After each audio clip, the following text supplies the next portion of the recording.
7월 첫 예배입니다. 7월 1월이기도 하고 우리가 새로운 하반기를 시작하는 첫 시간인데 우리 자유에 계신 분들과 함께 서로 축복하고 인사를 나누고 우리 예배를 나갔으면 좋겠습니다. 인사할 때 그렇게 인사하겠습니다. 하나님의 은혜가 강물처럼 임하기를 축복합니다. 인사하겠습니다. 하나님의 은혜가 강물처럼 임하기를 축복합니다.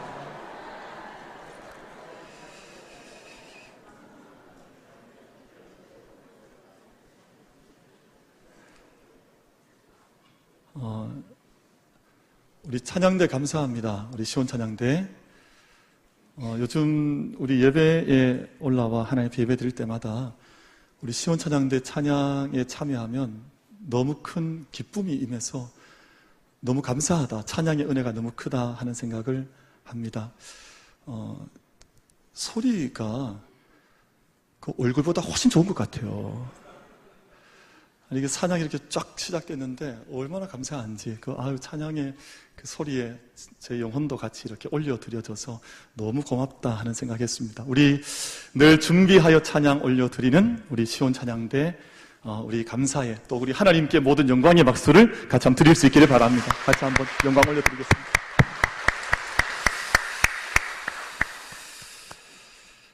죽음의 문턱까지 이르는 사람들이 있습니다. 우리 사선이라 그러죠. 죽음의 손에 섰다가 극적으로 그 죽음의 손에서 구원받은 사람들의 이야기는 사실은 우리가 믿음 안에서 바라보면 수많은 그런 이야기들을 함께 듣고 또 경험할 수가 있습니다. 성경 속에는 그런 이야기들이 수없이 많이 등장을 하고 소개가 됩니다만 특별히 러시아의 위대한 작가라고 일컬음받는 도스토예프스키가 바로 그런 사람의 한 사람이었습니다.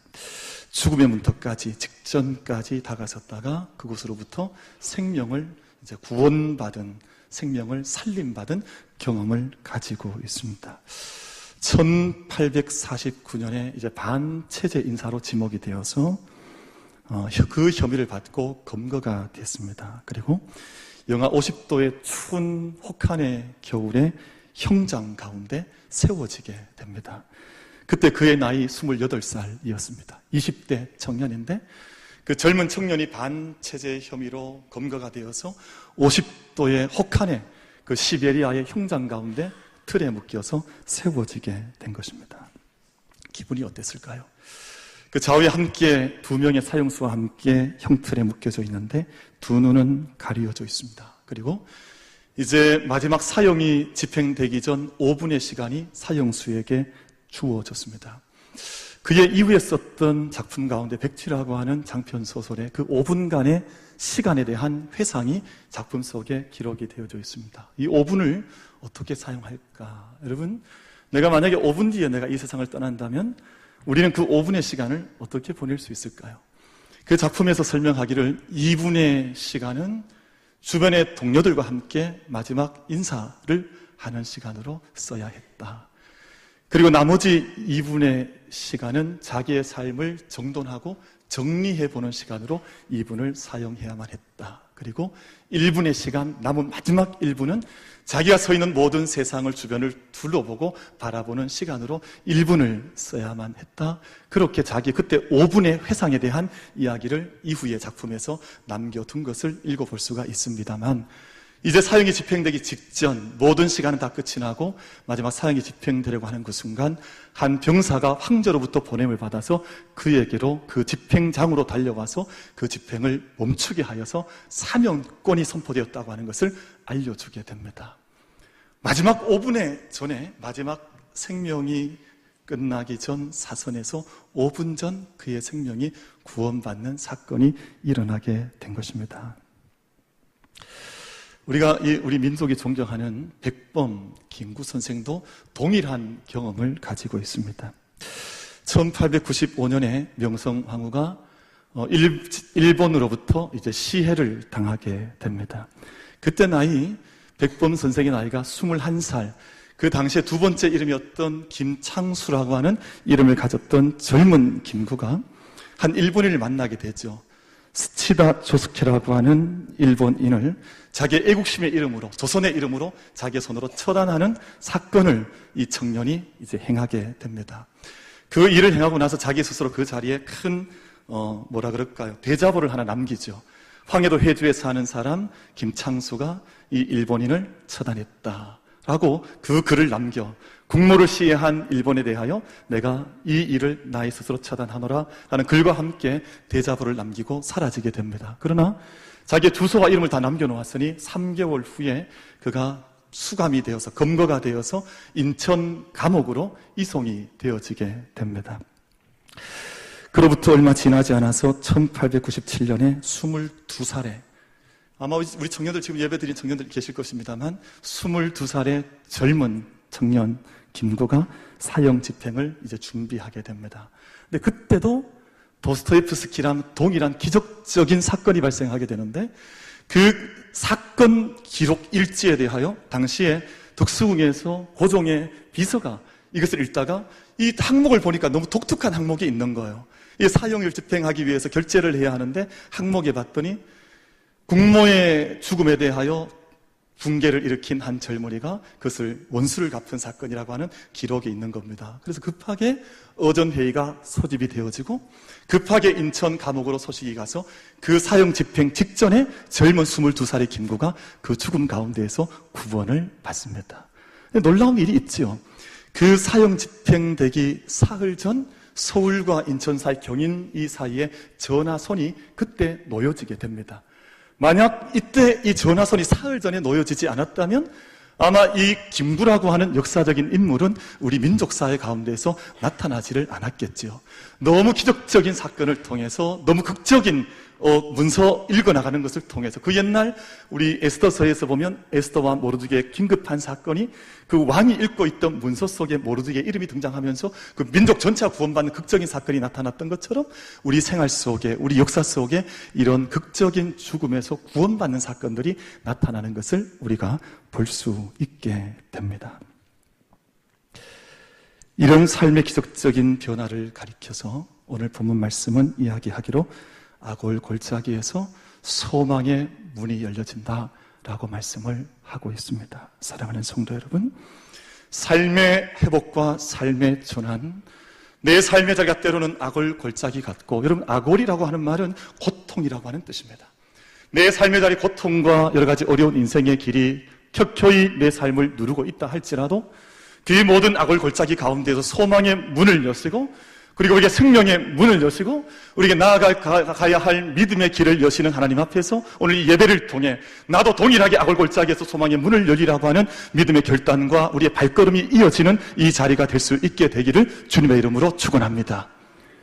우리 믿음의 삶에 있어서 회복이라고 하는 주제는 얼마나 중요한 주제인지 모릅니다. 우리 몸 가운데 회복, 우리 정신의 회복, 또 건강함의 회복, 영적인 안위의 회복, 우리 삶의 모든 조건들과 우리 삶의 자리의 회복, 모든 관계의 회복, 우리 이 나라 이 민족의 회복, 우리 공동체의 회복, 우리 모든 가정의 모든 회복까지 우리가 정말 아골과 같은 모든 것 가운데에서 회복되어야 하는 모든 삶의 자리가 이 예배를 통해 하나님께 온전히 올려드려지고 주님 앞에서 이루어지는 은총으로 인해서 소망의 문으로 바뀌어지는, 소망의 터로 바뀌어지는 은혜가 있게 되기를 예수 그리스도의 이름으로 축원드립니다. 우리가 그 은혜를 소망하고 그 은혜 앞에 나아가는 것이죠. 저희 말씀 묵상하면서 그런 생각했습니다. 덕수궁 가운데에서 어전회의가 열리고 급하게 그 소식이 전파를 타고 인천 땅으로 전파되어져서 민족의 큰 일꾼이 생명을 젊을 때 22살 나이에 구원받았던 것처럼 우리가 이 땅에 하나님의 구원의 손길이, 소망의 손길이 임하기 위해서는 하나님의 어전회의라고 하는 저 영적 생각, 그런 생각이 들더라고요. 우리가 또 하나님 앞에서 전파가 내려오듯이 우리 가운데 주님의 뜻이 전해지는, 하나님의 말씀이 전해지고 하나님의 뜻이 전해지고 하나님의 손길이 전해져 오는 그런 은혜가 우리들 가운데 나타날 수 있도록 우리 이 재단 가운데에서, 여러분 우리 한 사람 한 사람 가정 가운데에서 우리가 이 하나님 앞에 어전회의가 열릴 수 있도록, 하늘에 하나님 회의가 열릴 수 있도록 우리가 기도 가운데 끼어있고 주님께 그 소식을 알려드리고 하나님의 소망의 문을, 소식을 이어받을 수 있는 은혜가 우리 모두 가운데 임할 수 있게 되기를 주님의 이름으로 축원합니다. 성경 말씀 가운데 이 회복을 극적으로 이야기하고 소개하는 한 절기가 나오는데요, 바로 그것이 희년이라고 하는 절기입니다. 희년이라고 하는 말을 주빌리라 부르죠. 주빌리. 우리 보통 그래서 외국 교회들 보면 교회 이름 가운데 주빌리 처치라고 하는 그런 교회가 있죠. 우리나라 말로 번역하면 희년교회입니다.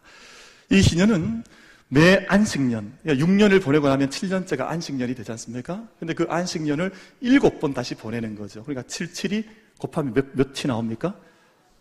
초등학교 잘 나오셨구나, 그렇죠? 7, 7이 49, 49년을 보내고 50년째 맞이하게 되는 해가 희년입니다. 이 희년이 얼마나 중요한지 요벨이라고 하는, 조벨이라고 그러죠. 이 히브리 말로는 요벨이라고 하는 이제 뿔나팔을 불면서 희년이 이 땅 가운데 왔음을, 회복의 때가 되었음을, 은총의 해가 임했음을, 기쁨과 축제의 때가 되었음을 선포하는 해가 바로 희년입니다. 그러니까 우리 교회는 지금 희년을 약 몇 년 정도 남겨두고 있는 거예요? 이제 11년 정도 남겨두고, 우리 교회는 이제 50주년이 그날 이제 희년이 되겠습니다만, 그러니까 우리가 그렇게 하나님께서는 희년이라고 하는 것을 두셔서 그 때가 되어지면 모든 것들이 회복될 수 있는 해를 하나님께서 선포하게 하시고, 모든 것들, 모든 땅, 모든 자연, 모든 믿음, 모든 사람들, 모든 것들이 원래 모습대로 회복될 수 있도록 선포케 하시는 말씀을 하나님께서 희년이라고 하는 말씀으로 우리 가운데 허락해 주셨습니다. 이 가운데는 세 가지 영적인 메시지, 세 가지 정신이 들어있다 하겠습니다. 첫 번째는 광야를 기억하는 것입니다. 거칠었던 들판, 거칠었던 그 땅의 자리를 기억하면서 첫 자리, 원래 있었던, 원래 태어났던 그 자리로 돌아가는 것이 희년의 정신입니다. 영어로 표현하면 리턴하는 겁니다.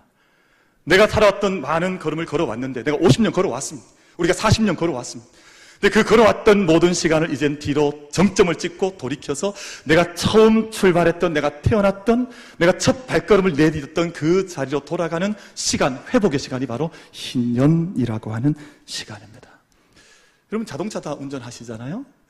자동차 운전하시다 보면 앞에 그 자동차 핸들고 안쪽에 보면 계기판이 있고, 계기판에 그 작은 계기판이 있어서 내가 얼마를 달려왔는지 이제 보여주는 계기판이 있습니다. 그래서 100km, 10,000km, 10만 km 이렇게 타는 것이 기록이 되어져 있죠.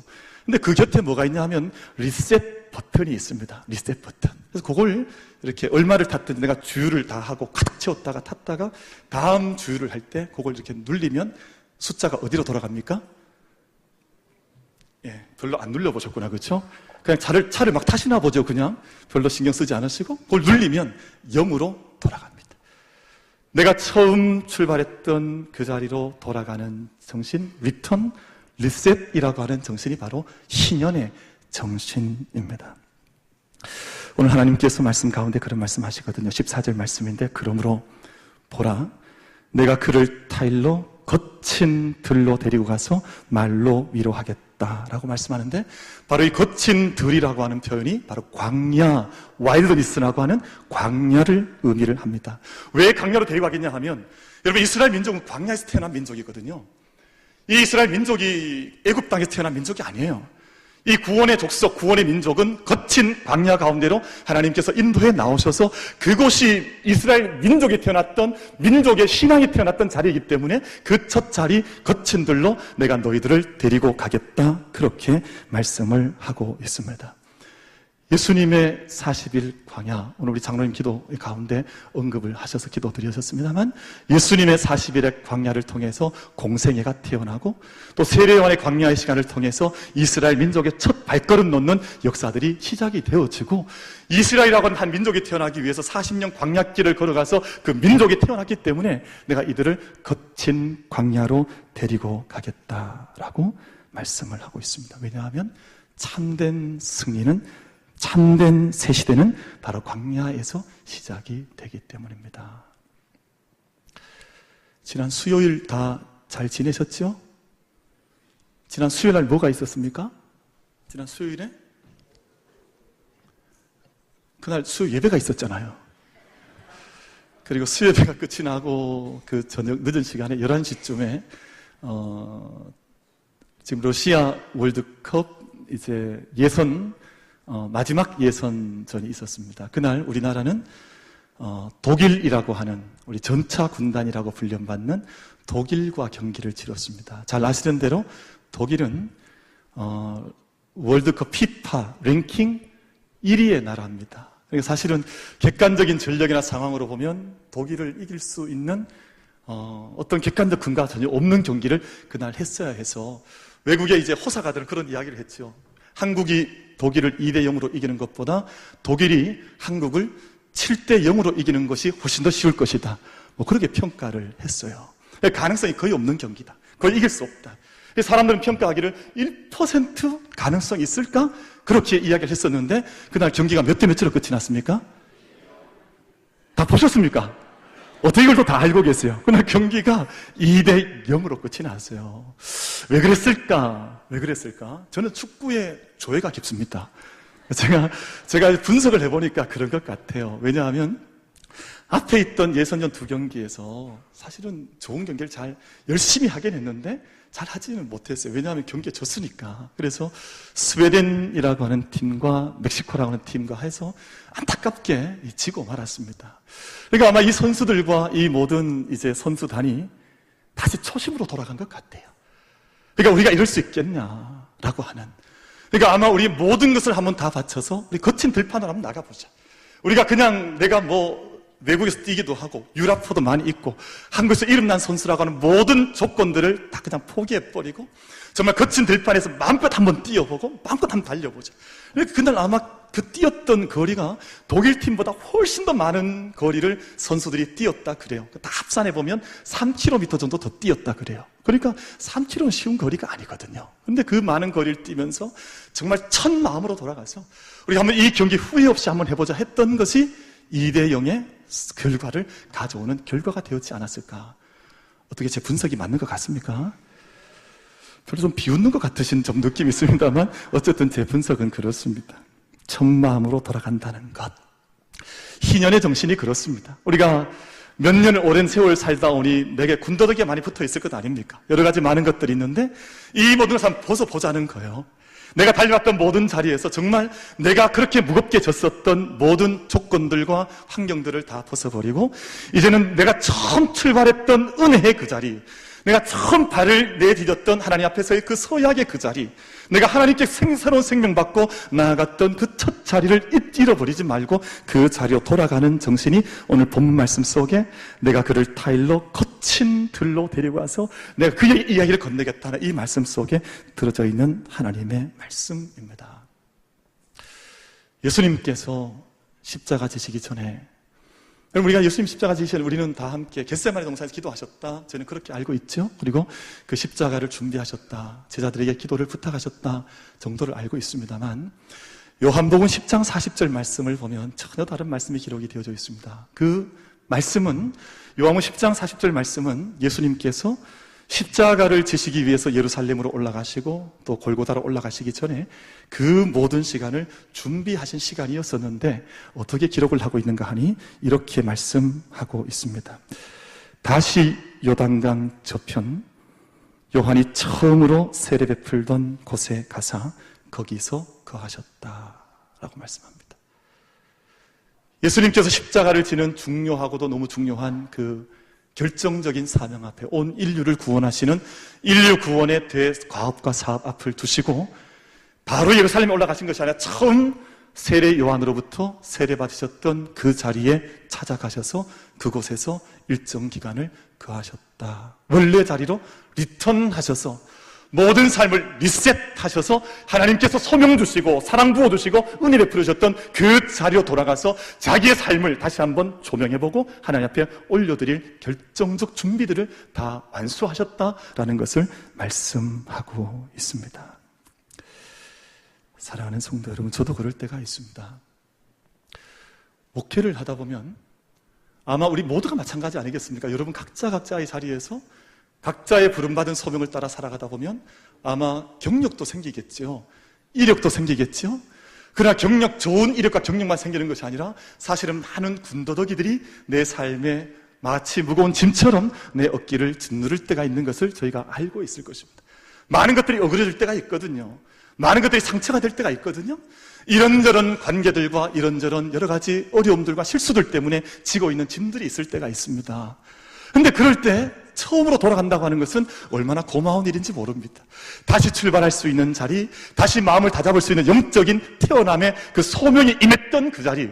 그래서 저는 가끔씩, 자주는 갈 수 없습니다만 한 번씩 고향을 지나갈 때가 있으면 어릴 때 제가 처음 기도했던, 그리고 기도의 은혜를 처음 깨달았던 고향교회 마룻바닥으로 된 교회인데요, 그 마룻바닥에 가서 엎드려 볼 때가 있습니다.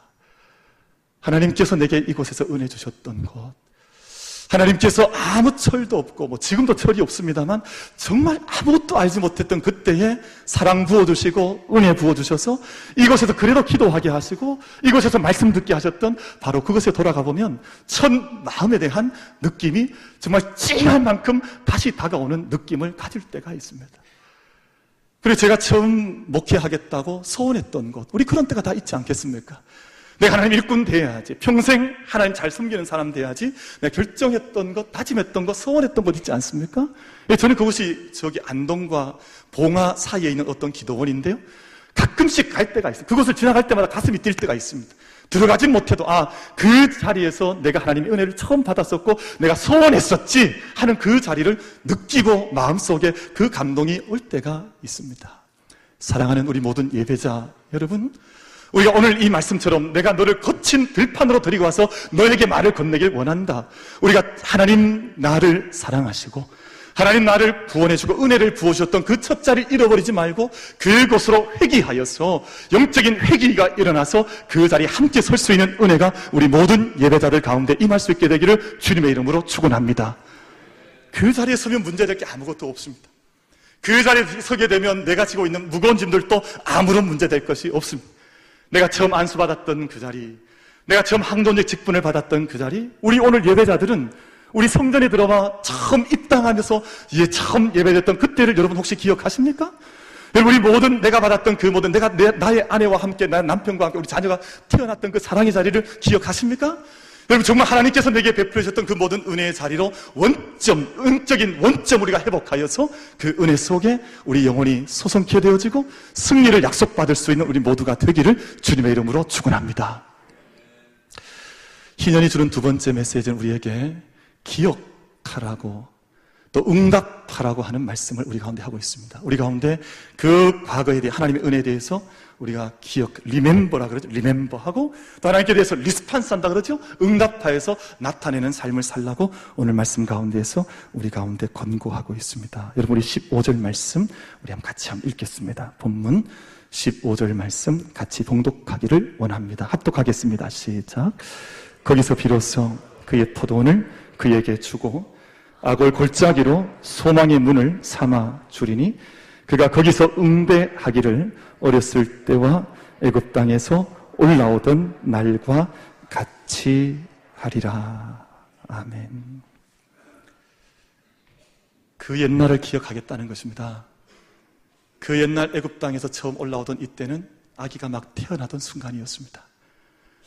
근데 수많은 시간 동안 걸어오면서 지금 서 있는 곳은 아골 골짜기, 고난의 골짜기입니다. 근데 지금 이 모든 길을 걸어오는 동안 왜 아골 골짜기가 되었느냐? 영적인 눈으로 말씀을 우리가 들여다보면 그간 하나님께 아름답게 응답하는, 하나님의 그 은총을 기억하는 모든 영적 기능들이 상실이 되어서 지금은 아골 골짜기에 서 있는, 여러분, 은혜를 잊어버린 자리가 아골 골짜기입니다. 다른 것이 아골 골짜기가 아니라 내가 하나님께 받았던 그 첫 자리, 모든 은혜의 자리를 잊어버린 그 자리가 아골 골짜기여서, 여러분, 원래 이 말은 여리고성을 무너뜨리고 난 후에, 이기고 난 이후에 아간이라고 하는 한 사람으로부터 유래된 말 아닙니까? 하나님께 모든 감사와 은혜를 기억해야 되는 그 순간에 아간이라고 하는 사람이 하나님께서 주셨던 진멸법을 어겨버리고 자기가 취해야 될 물건들을, 물질들을 취함으로 하나님의 영광을 가려버리고 말았습니다. 하나님께서 그를 심판하셨고 그가 처형받았던 자리가 바로 아골 골짜기라고 하는 이름으로 남아 있습니다. 다시 말씀드리면 은혜를 잊어버리고 하나님께 바른 응답을 하지 못했던 그 자리에 아골이라고 하는, 고통이라고 하는 한 골짜기가 생겨나고 만 것을 우리가 알게 됩니다. 그런데 오늘 하나님께서 말씀 가운데에서 이제는 비록 아골 골짜기 가운데 너희가 서 있지만 내가 그 너희를 그 골짜기 있는 가운데 남겨두지 아니하고 이제는 아골 골짜기에서 소망의 땅으로 내가 너희를 옮겨온다고 말씀하고 있습니다. 사랑하는 성도 여러분, 은혜는 일방적입니다. 사실은 그렇습니다. 우리의 모든 여건과 형편에 관계없이 우리를 아골 골짜기에서 옮기셔서 소망의 문으로 초대해 가시는 하나님의 은총의 손길을 함께 붙들 수 있는 믿음의 자리, 믿음의 예배가 되기를 주님의 이름으로 축원합니다. 그것이 소망의 문이 열리는 자리죠. 저도 저희 집에 이제 아이를 둘이 키우고 있는데요. 이 속들이 이제 고3이 되고 뭐 이제 중3이 되니까 이제 머리가 굵었다고 제 말을 잘 안 들으려고 그래요. 그래서 뭐 자기들 멋대로 하려고 그러고 이제 아빠가 뭐 뭐라 그러면 땡깡도 부리기도 하고 뭐 그러는데, 그러다가도 여러분 옛날 사진 한번 꺼내볼 때가 있습니다. 옛날 아이들 어릴 적 사진, 2살 때, 3살 때 사진 꺼내보면 너무너무 귀여운 거예요. 그래서 사진 보다가 이걸 지금 모습 쳐다보면 끔찍해요. 이거 어쩌 그럴까? 근데 오늘 하나님께서 그 말씀하시는 거예요. 내가 너희 어릴 때 그 모습을 기억해서 애굽에서 처음 나오던 그때로 내가 너희에게 돌아가 너희의 모든 삶을 이 아골 골짜기와 같은 현실 가운데에서 은혜의 소나비를 너희 가운데 내려서 이제는 소망의 문을 활짝 여는 그 은혜를 너희 가운데 허락하겠다, 그렇게 말씀하고 있습니다. 사랑하는 성도 여러분, 우리의 모든 삶의 자리의 모습과 여건과 환경이 어떠하든지 간에 우리 모든 삶의 문을 새롭게 여시겠다고 하는 소망의 문을 여시고, 또 하나님 생명의 문을 여시고, 또 우리 모든 강건함의 축복의 문을 여시겠다고 하는 하나님의 이 약속의 말씀을 우리가 온전히 부여잡고, 하나님께서 일방적으로 주신 말씀이긴 합니다만 우리 역시 하나님의 은혜를 기억하며 그 응답의, 그 믿음의 자리에, 응답의 자리에 이룰 수 있는 우리 모두가 되기를 주님의 이름으로 축원합니다. 여러분이 한 말씀을 한번 같이 읽기를 원합니다. 오늘 2장 21절과 22절 말씀 우리 한번 같이 읽겠습니다. 여러분이 좀 길게 읽기를 원합니다. 우리 23절 말씀까지 다 읽겠습니다. 우리 성경을 다 펼치셔서 2장 21절부터 23절 말씀, 하나님께서 어떻게 일방적인 은혜를 우리 가운데 부풀어 주시는지, 또 우리는 어떻게 응답해야 하는지에 대한 말씀이 기록되어져 있습니다. 우리 21절부터 우리 23절까지 우리 합독해서 우리 신비에 새기면서 담아 넣으면서 우리 말씀을 같이 합독하겠습니다. 시작. 여호와께서 이르시되 그날에 내가 응답하리라. 나는 하늘에 응답하고 하늘은 땅에 응답하고 땅은 곡식과 포도주와 기름에 응답하고 또 이것들은 이스라엘에 응답하리라. 내가 나를 위하여 그를 이 땅에 심고 긍휼히 여김을 받지 못하였던 자를 긍휼히 여기며 내 백성 아니었던 자에게 향하여 이르기를 너는 내 백성이라 하리니 그들은 이르기를 주는 내 하나님이시라 하리라 하시니라. 아멘. 하나님의 은혜를 떠났던, 하나님께 응답하지 못했던 이스라엘이 받았던 징벌이 뭐였습니까? 제가 잘 알고 계시는 것처럼 호세아 선지자를 통해서 로루하마, 로암미라고 하는 자녀 이스라엘을 보여주신 겁니다. 여러분, 로루하마라는 말은 은총과 자비를 받지 못한 자라는 뜻이요, 로암미라는 말은 내 백성이 아니다라는 뜻입니다. 그런데 이 말씀 보면 내가 너희에 응답하겠다, 내가 너희를 기억하겠다, 그래서 이제는 은총을 받지 못한 자에게 은총을 베풀어주고 내 백성 아니었던 자에게 나는 이제는 내 백성 삼겠다고 하는, 그래서 이제는 내 자녀를 가리켜서 루하마 암미라고 부르겠다, 하나님께서 그렇게 말씀하고 있습니다. 사랑하는 성도 여러분, 하나님의 마음이 이러할진데 우리의 마음도 하나님의 은혜의 자리, 하나님의 응답의 자리를 우리가 기억하고 우리 역시 하나님의 은혜를 붙들고 응답할 수 있는 영적 은혜가, 삶의 은혜가 우리 모두에게 임하게 되기를 주님의 이름으로 축원합니다.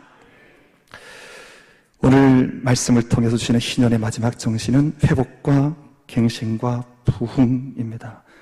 Recovery, Renewal, Revival이라고 하는 세 가지 모든 것들을 회복케 한다고 하는 희년의 결정적 정신을 우리가 기억해야 할 필요가 있습니다. 그래서 오늘 말씀을 보면 하나님께서 모든 것을 다 회복시키겠다, 이 땅에 어그러졌던 자연도 회복시키며, 여러분 우리 교회가 이제 앞장서야 합니다. 이 세상의 환경이 얼마나 많이 무너져 있는지 모릅니다. 우리가 지금 먹고 마시는 물도 지난 얼마 동안 대구 땅이 또 시끄럽지 않았습니까? 그날 저기 일반 큰 그 마트에는 물이 다 떨어져 버렸대요. 갔더니 막 줄 서서 물을 막 다 사와버리고 뭐 이런 일이 우리 대구 땅에서 벌어졌는데요. 이제는 이 모든 것들을 회복하기 위하여 교회가 정신을 영적으로 바짝 차리고요. 여러분, 영적이라고 하는 것은 우리가 기도의 자리에 깊게 들어간다는 의미도 있지만 이 모든 환경과 세상을 인바이러먼트라고 하는 이 모든 것들을 다 함께 살려나간다고 하는 것이 가장 영적이지요. 그래서 오늘 말씀해 보면 내가 모든 만물을 회복하겠다고 하는 약속의 말씀이 호세아 말씀 속에 동일하게 기록되어져 있고, 뿐만 아니라 모든 남편과 아내와의 관계, 모든 부모와 자녀의 관계, 모든 이 땅의 모든 것 하나님께서 회복하겠다고 하는 말씀이 오늘 말씀 속에 기록되어져 있던 말씀입니다. 어제 아버지 학교가 이제 수료했습니다. 가봤더니, 저도 이제 수료하는 그 자리에 가봤더니 얼마나 좋은지 모르겠어요. 어제 32분이 아버지 학교를 수료하셨는데, 마치셨는데 가족들이 다 오셨더라고요. 그래서 부인도 오고, 어떤 가정은 아들, 딸 그것도 모자라서 사위, 며느리, 또 손자까지 다 와가지고 막 축복하고 하니까 가정이 얼마나 기쁘게 보이는지, 참 감사하다, 너무너무 좋다 하는 강력한 느낌을 받았습니다. 사랑하는 성도 여러분, 우리가 모든 것 가운데 회복의 은혜를 주시기 원하신 하나님 앞에서 영적인 회복뿐만 아니라 건강의 회복뿐만 아니라 우리 모든 삶 전체가 통전적으로 회복되는 은혜가 우리 가운데 임할 수 있게 되기를 주님의 이름으로 축원합니다. 그것이 영적인 회복 탄력성이라고 부릅니다. 여러분, 회복 탄력성이라는 것이 뭐냐 하면 우리 가운데 있는 어떤 역경이나 어려움 속에 우리가 그저 잠식당하여서 그 앞에 어둡고 고통스러운 삶을 사는 것이 아니라 이 모든 어려움과 고통을 오히려 스프링 베이스로 삼아서 더 높게 뛰어오를 수 있는 힘을 가리켜서 회복, 우리 능력이라고 그럽니다. 우리가 이 탄력성을 가지지 않으면 되지 않는 것이죠. 여러분, 예를 들어 보십시다. 마지막 예를 드리고 이제 말씀 맺고자 하는데요. 3가지 공이 있다고 생각해 보십시다. 첫 번째 공은 유리공입니다. 두 번째 공은 나무로 된 공입니다. 세 번째 공은 고무공입니다. 근데 일정한 높이에서 세 공을 동시에 떨어뜨릴 때, 여러분, 유리공은 떨어뜨리면 이렇게 한 1, 2m 높이에서 떨어뜨리면 유리공은 어떻게 되겠습니까? 그것은 팍 깨지고 말 것입니다. 회복에 대한 탄력성을 가지고 있지 않기 때문에 그렇게 끼어지고 마는 것이죠. 그럼 나무공은 어떻게 되겠습니까? 실험을 안 해보셨군요. 오늘 한번 해보십시오. 나무공 떨어뜨리면 아마 턱 하는 소리와 함께 그냥 그 자리에 떨어져 있을 것입니다. 그러나 그리고 고무공은 높이에서 떨어뜨리면 어떻게 되겠습니까? 이렇게 다시 떨어졌던 것보다 더 높은 곳을 향해서 힘을 받아서 높이 올라갈 것입니다. 여러분, 이거 회복이라는 것이 그것입니다.